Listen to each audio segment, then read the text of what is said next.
¿Qué tal? Buenas tardes. Vamos a continuar con la temática de basaltos, como venimos desarrollando. Hoy vamos a ocuparnos de los basaltos de intraplaca continental, eh, que paso a compartirles. Voy a recuperar un poquito. Bueno, eh, el vulcanismo de intraplaca en ambiente continental es muy significativo, dando origen a toneladas de basalto, algunos de los cuales están vinculados a procesos de rift. Una de las características principales de este magmatismo, como vamos a ver ahora, es la gran extensión sobre la cual se distribuyen los productos lábicos emitidos y además la gran potencia que alcanzan, generada por la superposición de coladas que ahogan el relieve previo. Bueno, en esta fotografía estamos viendo justamente esta superposición de coladas. Fíjense los espesores. Para tener una noción de escala, por acá va circulando un vehículo, ¿sí? Bien, estos pertenecen al grupo de basaltos de Columbia River en Estados Unidos.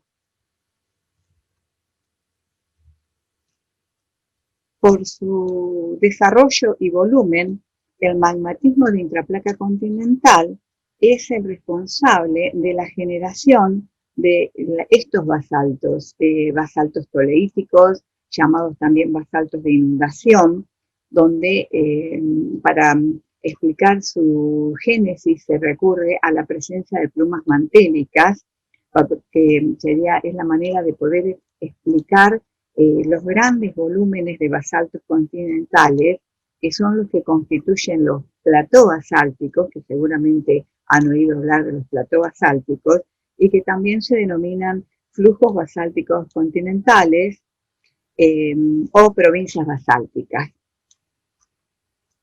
Bueno, generalmente los van a encontrar en los textos con esta sigla de Continental Slough Basalt, ¿sí? CFB. Bien. Bueno, en esta diapositiva lo que estamos viendo son áreas de intensa actividad ígnea que dan origen a las grandes provincias ígneas en relación con procesos dinámicos de escala regional.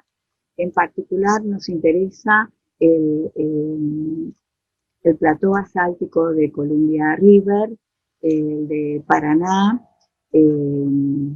Etendeca, Karoo, Deccan en India y Siberia.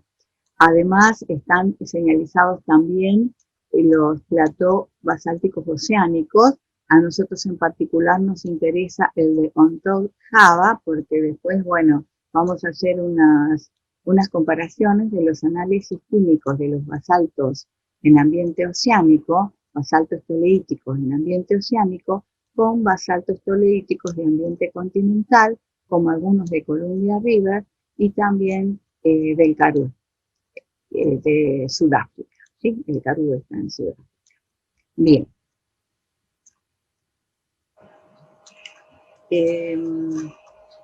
Hemos mencionado que constituyen provincias ígneas. Bueno, las provincias ígneas, llamamos provincias ígneas a grandes regiones del planeta que se caracterizan porque tienen atributos petrológicos comunes, ¿sí? Tienen una gran extensión areal del orden de centenares a millones de kilómetros cuadrados, además de atributos cronológicos acotados a pocos millones de años. Y además esos atributos petrológicos que dijimos sugieren que han tenido una similar evolución magmática. Bien, entonces cuando nosotros querramos definir una provincia geológica, tenemos que tener en cuenta, provincia ígnea, ¿no? Geológica, tenemos que tener en cuenta estos aspectos. Bien, bueno, los basaltos continentales generalmente se han asociado a fenómenos de extinción masiva y también, bueno, desde el punto de vista del ambiente tectónico se los vincula con rift. constituyen estas unidades de basalto, constituyen importantes unidades extensísimas en el registro geológico de nuestro planeta. En estas zonas, en el pasado geológico, se han generado las grandes provincias ígneas, que son eventos volcánicos anómalos caracterizados por la repetida emisión de coladas en un periodo de tiempo menor a 5 millones de años. Para nosotros es un tiempo muy breve. Entonces, tanto ese volumen de magma emitido durante cada una de las erupciones individuales, que habrán llegado a los 100 kilómetros cúbicos aproximadamente, como el volumen total arrojado durante los diferentes pulsos, que han podido alcanzar varios millones de kilómetros cúbicos, han sido excepcionales en la historia de la Tierra. Ahora nosotros vamos a ver ejemplos que durante el pasado geológico hubo grandes sectores continentales que fueron cubiertos por estos potentes flujos de lava basáltica. Bueno, parece que habría tenido lugar desde fisuras, ¿no? Más que de centros volcánicos individuales. En esas zonas, regiones fisurales, se emiten en edificios fisurales donde las coladas lábicas coalescen y forman los platós basálticos. Bien, su característica fundamental, entonces, remarco, es su gran extensión y volumen en la historia de la Tierra. ¿Dónde los encontramos hoy día a estos platós basálticos? Y están en zonas de margen inactivo, aunque han estado asociadas a rift y a zonas activas. Bien, bueno, acá tenemos las principales provincias con desarrollos de basaltos de inundación. Tenemos el nombre de la provincia, la edad en millones de años, la superficie actual en kilómetros cuadrados, la superficie original estimada en kilómetros cuadrados y la potencia. Bueno, en la República Sudafricana tenemos la provincia del Karoo, que es de edad jurásica, que actualmente son 200.000 kilómetros cuadrados y se estima que su superficie original fue de 400.000 kilómetros cuadrados y su potencia de 9.000 metros. En Antártida, en el Jurásico, la superficie actual, 7.800 kilómetros cuadrados, la superficie original se estima en 12.000 y el espesor de 900 metros. Tenemos la provincia de Paraná, que ocupa Brasil, Argentina, Paraguay y parte de Uruguay, que también es de edad jurásica cretácico inferior. La superficie actual es 1 millón de kilómetros cuadrados, la superficie original se estima en 1,5 millones de kilómetros cuadrados y el espesor es de 1.800 metros de potencia. La provincia de Deccan, en la India, es del Cretácico superior terciario, son 510.000 kilómetros cuadrados, la superficie actual y la superficie original estimada superaría el 1,5 millones de kilómetros cuadrados y tiene una potencia de 2.000 metros. La provincia de Columbia River, en Estados Unidos, es de edad miocena. La superficie actual son 200.000 kilómetros cuadrados, se estima que fue de 250.000 kilómetros cuadrados y el espesor de 1.500 metros. La provincia del Lago Superior, en Estados Unidos, es de edad precámbrica. La superficie actual es de 1.100.000 kilómetros cuadrados y se estima que la superficie original era superior a los 2 millones de kilómetros cuadrados y el espesor es de 12.000 metros. En Siberia, la provincia de Siberia es de edad permotriásica, tiene una superficie actual de 1,5 millones de kilómetros cuadrados. También se estima que su superficie original fue superior a los 2 millones de kilómetros cuadrados y la potencia es de 3.500 metros. Por último, la provincia de Etiopía, que es del Neógeno, cuya superficie actual es de 800.000 kilómetros cuadrados y la superficie original se ha estimado en 1 millón, la potencia es desconocida. Bien, como vemos acá, en general, con las excepciones precisamente de los basaltos de inundación más antiguos, como los del lago superior, precámbricos, y los de Siberia permotriásico, el resto, la relación de los basaltos toleíticos continentales con el inicio de rifts que han tenido continuidad en la formación de la corteza oceánica.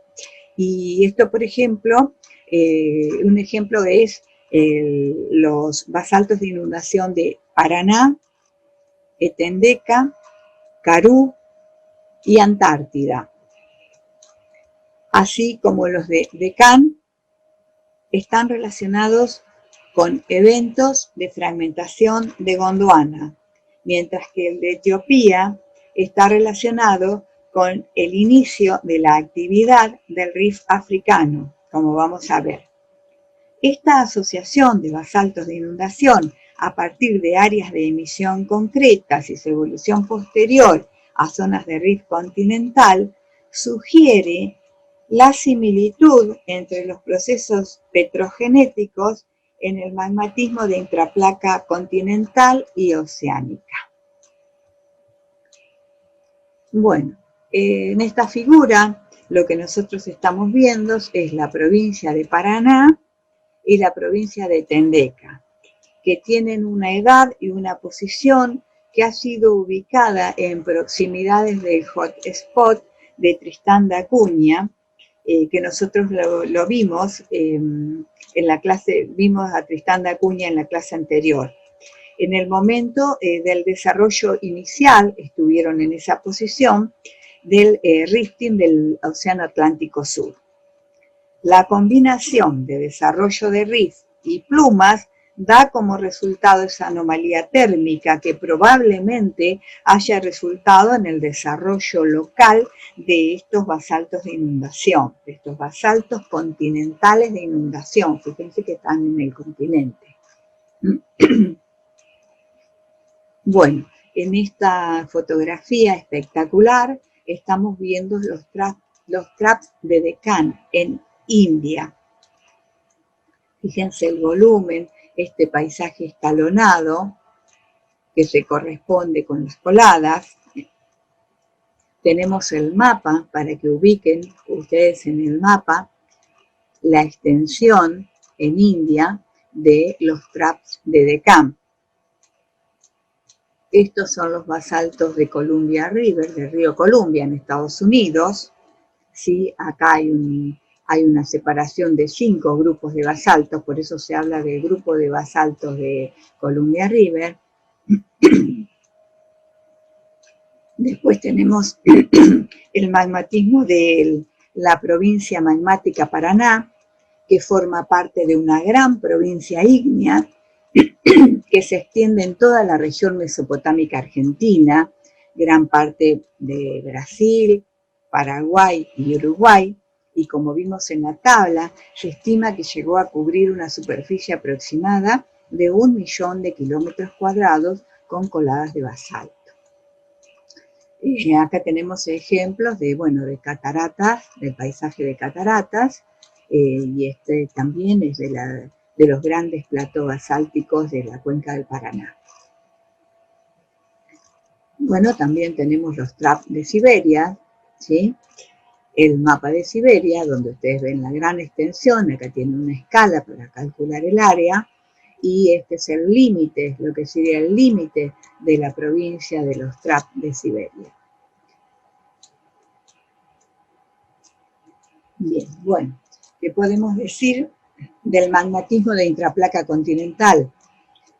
Que tienen gran extensión sobre la cual se distribuyen los productos lábicos emitidos, que la gran potencia que alcanzan está generada por la superposición de coladas, dando origen a los traps basálticos. Esos traps basálticos se denominan así porque el paisaje tiene ese aspecto escalonado por erosión de las coladas que generan esa morfología. 3 aspectos son especialmente significativos. la enorme dispersión areal que presenta cualquiera de las unidades que hemos indicado, que implica la emisión de enormes volúmenes de magmas muy fluidos. Otro es la actividad emisiva, se concentra en periodos generalmente menores a 1 millón de años. Y tal como se aprecia, solo una de las provincias de estos basaltos tiene una edad mayor de 250 millones de años, en tanto que durante el Mesozoico y el Cenozoico se han producido el resto de las provincias de estos basaltos de inundación. Bueno, desde el punto de vista de la petrología, los basaltos de inundación son basaltos toleíticos, son similares a los MOR y a los OIT, que es un tipo de basaltos toleíticos, que son las toleístas de islas oceánicas que vimos en clases anteriores, aunque generalmente muestran signos de una cierta diferenciación. Son similares, pero no son iguales, ¿sí? Bueno, la mayor parte de estos basaltos que nos ocupan son afídicos, lo cual le facilitó esa reducida viscosidad. Y su erupción, como dijimos, responde a modelos de tipo fisural o bien de edificios aislados, tipo en escudo, alineados, hecho que facilitaría su enorme extensión superficial. Al igual que en las islas oceánicas, algunos volúmenes minoritarios de rocas de tipo alcalino pueden ser emitidos en las etapas finales, al igual que también son emitidos algunos productos más diferenciados, en ocasiones riolitas toleíticas. Bien, nosotros acá además tenemos este diagrama normalizado a Condrito de elementos de tierras raras y hemos tomado como ejemplo los 5 tipos de basaltos que pertenecen al grupo del río Columbia. Bueno, desde el punto de la geoquímica vemos que no hay un empobrecimiento de las tierras raras pesadas. Entonces esto sugiere que la zona de fusión sería somera, menor de 70 kilómetros. También podemos decir que los patrones de tierras raras tienen pendientes negativas similares, ¿sí? Lo que indica un enriquecimiento de tierras raras livianas, ¿sí? Con respecto a Condrito, que podríamos hacer esa observación, ¿verdad? Bien, bueno, entonces esto es desde el punto de las tierras raras. Ahora, vamos a ver este diagrama donde está normalizado a N-MOR, a un MOR normal, en este diagrama Spider. Y seguimos utilizando los grupos de basaltos del río Columbia. Bueno, ¿qué podemos ver acá en este diagrama? A ver, pasa algo, fíjense ustedes, en el espectro con las tierras raras livianas y también con los elementos Lil como el bario. ¿Sí? Fíjense, de estar acá, en esta horizontal, tengo estos enriquecimientos. De lo cual podría deducir que me estarían marcando una fuente de manto un poco más enriquecido. Hay un empobrecimiento de elementos compatibles y enriquecimiento de incompatibles, que esto es válido en general para todos los basaltos continentales de inundación. Y también se distinguen claramente a los basaltos toleíticos de inundación de las toleitas N-MOR. Son bastante distintos con las toleitas N-MOR. Esto indica que los basaltos de inundación han experimentado considerable cristalización fraccionada desde la separación de su fuente del manto peridotítico, porque fíjense que yo esperaría que estén sobre esta línea horizontal como el N-MOR, y en realidad vemos cómo hay una variabilidad geoquímica en el comportamiento, ¿sí? Bueno, entonces podría decir que los patrones de los basaltos de inundación continental son más afines a los hemor, o sea, a los enriquecidos, y también a los basaltos de islas oceánicas. Bueno, en el próximo esquema vamos a ver que están normalizados a O y B. ¿Sí? Acá estaría normalizado a O y B, este diagrama Spider, y seguimos utilizando las mismas muestras. ¿Y qué vemos acá? Fíjense este enriquecimiento en bario. Este otro enriquecimiento en plomo. Hay un descenso, hay un empobrecimiento en los HFSE, ¿sí? Los de radio iónico pequeño y alta carga. Fíjense qué es lo que está pasando acá con el niobio. Hay un empobrecimiento, si los estoy comparando con el OIB, ¿verdad? Bien, este enriquecimiento en elementos incompatibles me estaría indicando que hay mayores grados de contaminación. Hemos recurrido a una pluma para explicar el origen. ¿Se acuerdan que cuando hablamos de los OIB también era una pluma que venía de una fuente profunda? Pero la diferencia que hay acá es que las plumas que van a venir al continente para desarrollar el vulcanismo de los basaltos continentales, tienen que estar en una corteza mucho más gruesa. Digo estar porque le lleva un tiempo atravesar esa corteza. Entonces, mientras está en contacto con esta corteza, vamos a ir sufriendo algunos procesos de asimilación y homogenización, a diferencia de los OIB, donde esto no existe, y si existiera es mínima, es muy reducida. Entonces, hemos dicho que nosotros tenemos un enriquecimiento en bario y plomo, y un empobrecimiento en niobio y seguramente en tantalio. Bien, o sea que acá tenemos una variabilidad geoquímica y que se lo podemos atribuir a ese mayor espesor cortical. Hay una generación de magmas un poco más somera, 70 kilómetros, que da como resultado que isotópicamente los basaltos continentales sean más enriquecidos que los basaltos de las islas oceánicas, que los O y B, ¿sí? Bueno, ahora bien, si nosotros analizáramos desde el punto de vista geoquímica de los elementos mayores, su composición es bastante similar a los MOR, ¿sí? A los basaltos de las dorsales oceánicas. Pero si entramos a mirar los elementos traza, vamos a ver que observamos ligeras diferencias y que de alguna manera se aproxima composicionalmente un poco más a lo que son los basaltos de intraplaca oceánica, los basaltos de islas oceánicas, los OIB. Bueno, estas diferencias son también observables cuando se consideran las composiciones isotópicas de neodimio y de estroncio para estas rocas, donde algunas de ellas se separan claramente de la pauta típica del manto y se disponen según una línea de mezclas con composiciones enriquecidas de tipo M. Acá están, por ejemplo, los MOR, acá están los basaltos de islas oceánicas y fíjense que nuestros basaltos continentales ocupan toda esta área.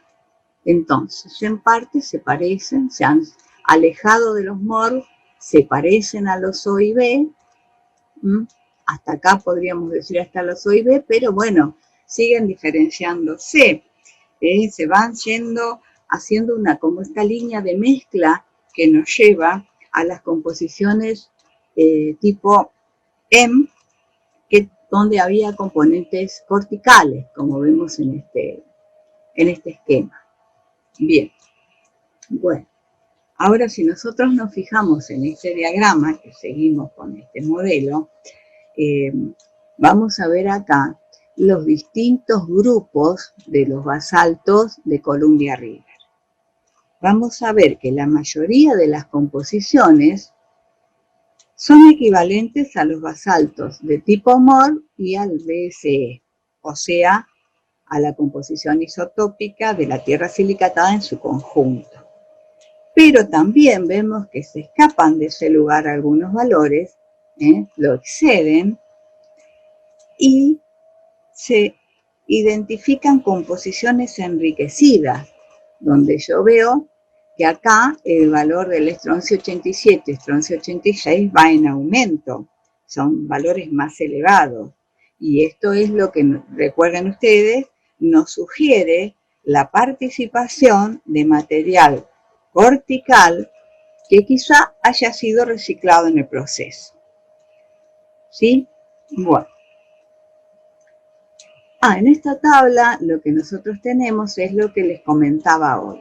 Estamos analizando los elementos mayoritarios y los elementos minoritarios y trazas de muestras tomadas en el plató de Untold de Java. Es el promedio de 21 muestras tomadas de este lugar que hemos hecho este promedio. Después, para el ambiente continental, para los basaltos continentales de inundación, tenemos en el punto 2 también tenemos un promedio de muestras del basalto gran, que pertenece al grupo de Columbia River, al plató de Columbia River. Son flujos de lavas zafíricas que constituyen alrededor del 85% del plató. Bueno, tienen estos resultados. En 3 tenemos un promedio de 19 muestras de basalto rico en olivina de la formación Letaba, norte de Lebombo, en la provincia del Karoo, República Sudafricana, que representan probablemente magma primario derivado del manto. Y en la 4 tenemos un promedio de 5 muestras de basaltos del Transvaal en la provincia del Karoo también.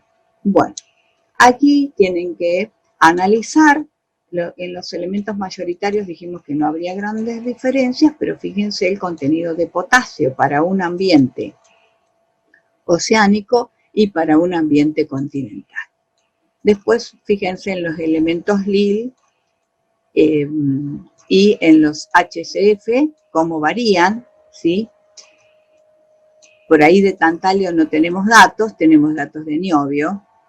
Y bueno, y para algunos elementos de tierras raras también. Bueno, esto es para que ustedes los analicen detalladamente en función de lo que hemos venido viendo para que vayan corroborando los comportamientos. Bien, si bien es importante destacar lo que es basaltos oceánicos de basaltos continentales. Bueno. En esta figura hemos tratado de hacer como un resumen esquemático de los modelos que hay para explicar la génesis de los basaltos de inundación continental.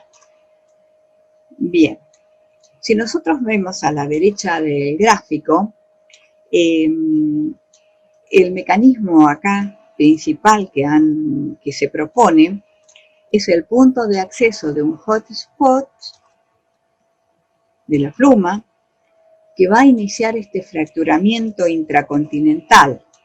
Y esto es lo que se llama modelo de rifting activo, porque el ascenso del manto está activo e influencia el rifting. Hay un modelo alternativo que se llama de rifting pasivo y que propone que los rifts intracontinentales son la causa del ascenso del manto y el desarrollo de los basaltos continentales. El modelo pasivo tiene muchas de las características de la génesis de los MOR. La extensión causa fallas, probablemente sean lístricas, produce un adelgazamiento, un atenuamiento de la corteza continental. De esta manera se generan conductos para que el magma llegue a la superficie. También con el adelgazamiento cortical se inicia un ascenso diapírico del manto sublitosférico, ¿no?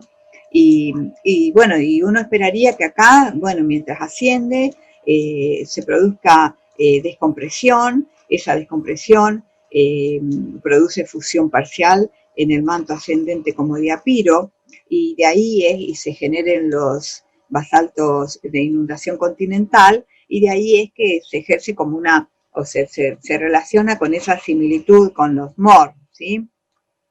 Bueno, en general, el magmatismo de los basaltos continentales de inundación se asocia con las primeras etapas del desarrollo de cada rift. Si se aborta el rifting, se produce un aulacógeno donde estos basaltos rellenan la cuenca. Esto es lo que pasa en el Ki-Nehwanyán y en los traps siberianos. Si la ruptura continúa, o sea, si progresa el rifting, se crea una cuenca oceánica, ¿sí? Que finalmente separa, si sigue el proceso de rifting avanza, entonces se produce una cuenca oceánica y finalmente separa dos bloques continentales, cada uno quizás con su propio basalto de inundación, como es el caso del Karoo, la provincia del Paraná, Etendeca y Atlántico Norte. A ver si las vemos de nuevo.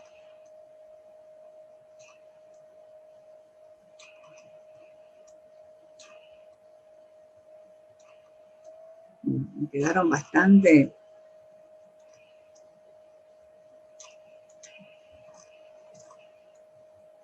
Acá, cuando se separan, cada una queda con su basalto de inundación. A eso se refiere, ¿sí?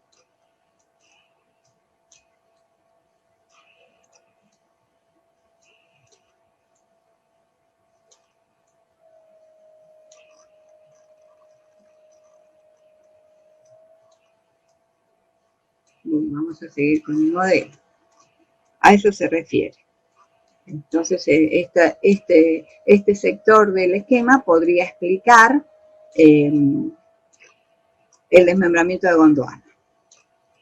Sin embargo, si el rifting por sí solo fuera suficiente para generar estos basaltos de inundación, esperaríamos ver basaltos de inundación asociados con todos los rifts y presentes a lo largo de las costas continentales. Pero a lo largo de todas las costas continentales no se observan estos basaltos de inundación. Estas se concentran en áreas localizadas. Entonces, por eso muchos investigadores han concluido en que se debe su presencia a un hot spot, a ese punto caliente del manto, que es un componente necesario para explicar el magmatismo de los basaltos continentales de inundación. Particularmente esto durante las etapas de desarrollo, cuando la gran pluma llega a la superficie. También, cuando nosotros vemos que en general son todos basaltos toleísticos, pero pueden aparecer, como dijimos hoy, un mínimo porcentaje de basaltos alcalinos. Entonces, también se podría explicar que esta una pluma profunda que extrae del manto enriquecido, profundo, también esto podría explicar el carácter alcalino de ese algo de material que aparece en los basaltos de inundación.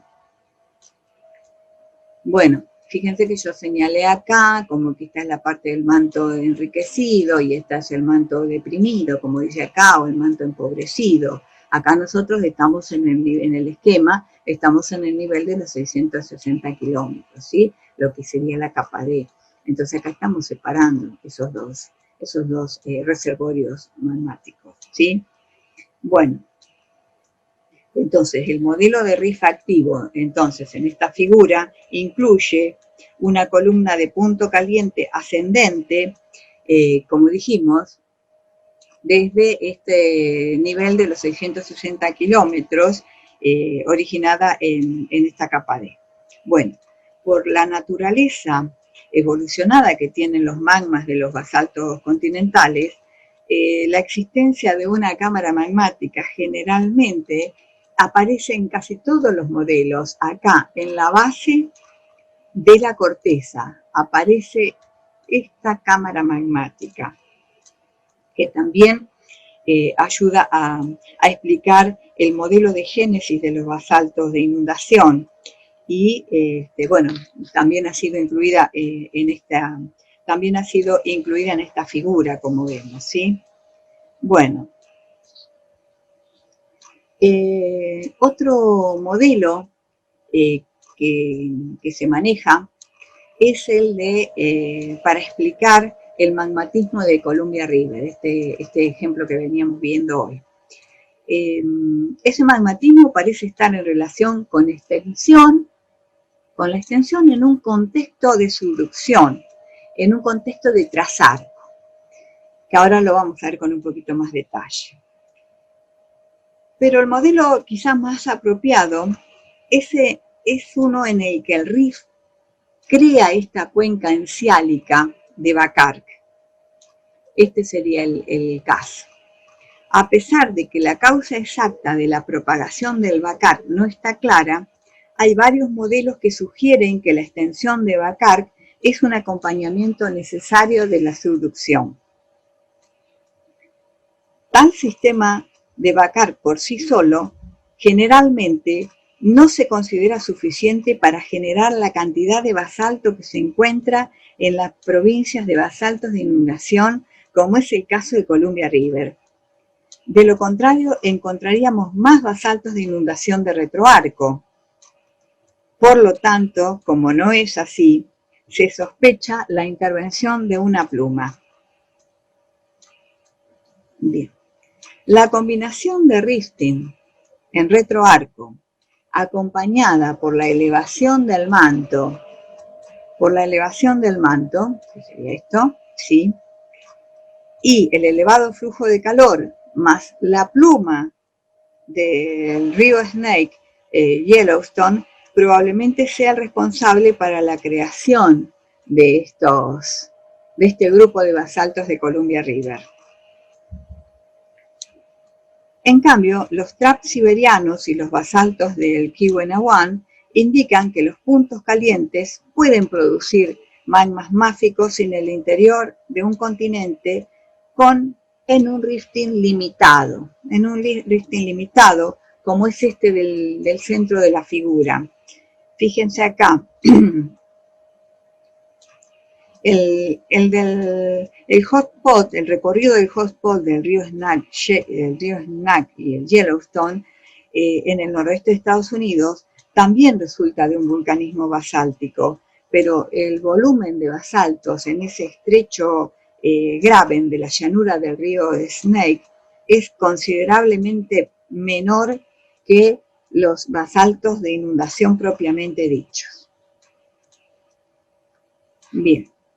El Deccan en India es otro posible ejemplo de actividad pura de la pluma del hotspot. La producción magmática muy alta que tiene el Deccan probablemente esté relacionada con una actividad térmica muy alta que estaría vinculado con la pluma de la isla Reunión. La isla Reunión se ubica a la derecha de Madagascar, para ubicarnos, ¿no? Bien. También acá vemos que en esta figura se ha colocado un plató oceánico que está creado por la interacción de la cabeza de esta pluma debajo de litósfera oceánica. Bien, entonces fíjense a ustedes qué sencillo les resulta acá en ambiente oceánico y cuánto más complejo es acá en estos casos donde tiene que atravesar corteza continental. El material de la pluma, ¿sí? Bueno, para explicar, nosotros habíamos estado hablando de esta cuenca enciálica de Columbia River. Bien, tenemos un poquito más de información para tratar de explicar este vulcanismo, este grupo de basaltos de Columbia River. Bien, en el borde occidental de Norteamérica hay una zona de subducción, pero además hay un punto triple, porque está involucrada esta placa Juan de Fuca, es una pequeña placa, que se está subductando bajo la placa norteamericana. Este proceso de subducción estaría asociado con esa pluma que estamos mencionando, que podría ser la causante de la presencia de este importante volumen de basalto continental. Los puntos triples, o sea que tenemos la dorsal del Pacífico, Juan de Fuca y la dorsal, los puntos triples magmáticamente están asociados a un proceso de descompresión, lo que conlleva que se genere magma, ¿sí? Porque se está subductando una dorsal, y la dorsal, cuando se subducta, continúa con su proceso de extensión. Entonces, el slab que se está subductando, la placa oceánica que se está subductando, no es rígida, sino que se continúa expandiendo, por lo que se genera un espacio directo entre la astenósfera y la corteza continental. Entonces acá lo que estaríamos mostrando que las líneas continuas son fallas delimitadas, son fallas normales delimitadas por graben, las marcas marcan hacia el lado del hundimiento, las líneas de color azul claro, tenemos por acá estas líneas de azul más claro, son anomalías de la gravedad que se cree que representan diques en profundidad, donde dice acá esta sigla SRP, es la provincia de riolita basáltica, es la planicie de riolita basáltica del río Snake. Los CJDS que están marcados acá es el mayor enjambre de diques. Los MDS que tenemos acá es el enjambre de diques de monumento, está por ahí, y el SD son los diques STEM, que solo están indicadas algunas inclinaciones, las más importantes, ¿no?, para los diques. Y después de acá tenemos Basin and Range, cuencas y cordilleras, ¿sí? Y después tenemos OHLP, que es la llanura alta, es una meseta lábica en realidad, dice llanura alta de lava de Oregon, es una meseta lábica. Bien, bueno, esto es medio como para ver qué complejo que es el basalto de inundación, el basalto continental de Columbia River, ¿no? Donde es subducción, pero se está subductando una dorsal. Y además interviene una pluma. Bueno, resumiendo los rasgos petrogenéticos de los magmatismos de intraplaca. La génesis de los magmas de intraplaca, mayoritariamente basálticos y de naturaleza toleítica, están relacionados a puntos calientes, o bien anomalías térmicas de menor escala, pero relacionadas con puntos calientes mayores y próximos. El proceso implicaría el desarrollo de una anomalía térmica de dimensiones e intensidad variables, enraizadas en la transición manto inferior, manto superior, esto es la capacidad de los 660 kilómetros que estuvimos viendo, que en su desarrollo produciría la incorporación de componentes con signaturas geoquímicas enriquecidas a los niveles superiores del manto, considerablemente más empobrecidos, ¿sí? Es lo que vimos en la filmina. Dependiendo del grado de interacción con componentes litosféricos, manto litosférico y o corteza continental, las signaturas geoquímicas y en especial las isotópicas se pueden ver afectadas, pues se pueden producir eventos de asimilación o fusión de materiales con signaturas geoquímicas de tipos EM o IMU, que indican la participación de materiales reciclados en el ciclo externo. Bueno, voy a volver a la filmina anterior, porque en este caso, fíjense acá que hay una deflexión de la pluma y que es en el obstáculo que encuentra en su trayectoria, que es el slab, ¿sí? Bueno, fíjense también acá que la pluma rompe el slab, fractura el slab.